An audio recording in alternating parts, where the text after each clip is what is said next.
David, very nice to meet you. You are a keynote speaker here at the TechDays 2013 in The Hague. Could you, for those viewers who don't already know this, tell a little about yourself, who you are and what you do? I'm an independent speaker and writer in the technology world. I live in San Francisco, California, and I fly around and give talks about things and talk to people like you. Okay, and your focus is primarily on the cloud? Recently, the last few years, lots of what I've done has been cloud-oriented. Not everything, but lots of it's cloud-oriented, yes. Okay, then I have one question. What is exactly the difference between the private cloud and the public cloud? This is a good question.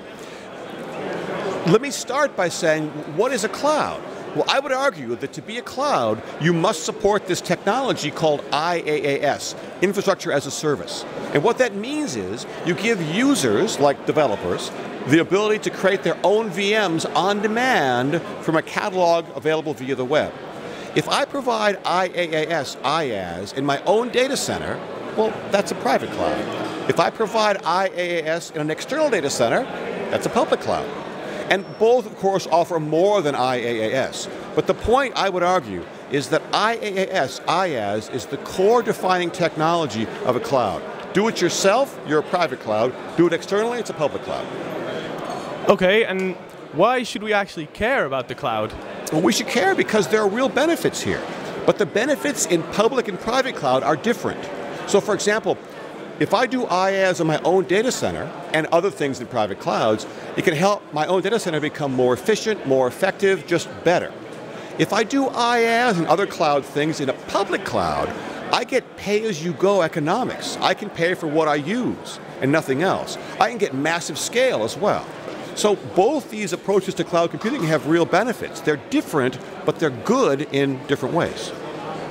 Okay, and now for those IT professionals who are watching, what does the development towards the cloud mean for their jobs? I know, it's scary, isn't it? Private clouds are great.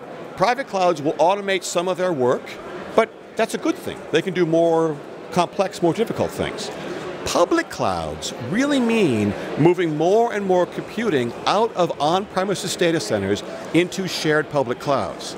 So you might think, well, gee, fewer jobs, right? And the answer is, yeah, fewer jobs. If you're a developer, you're probably okay, because developers build apps that run on-prem, public cloud, doesn't matter. If you're an IT pro, how bad things are for you depends. If you are, for example, an Exchange administrator, emails go into the cloud, public cloud, really fast.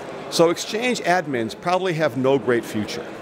However, it will take many, many years, if it ever happens, for all of on-prem IT to go to the public cloud. And so many IT pros have a great future in front of them. At the same time, people who don't like change should not work in the technology industry.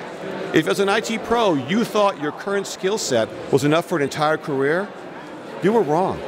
And so you must prepare to change. That's the nature of our industry. So change is key in IT?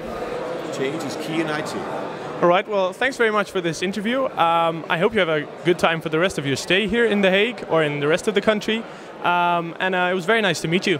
As well. Thank you very much.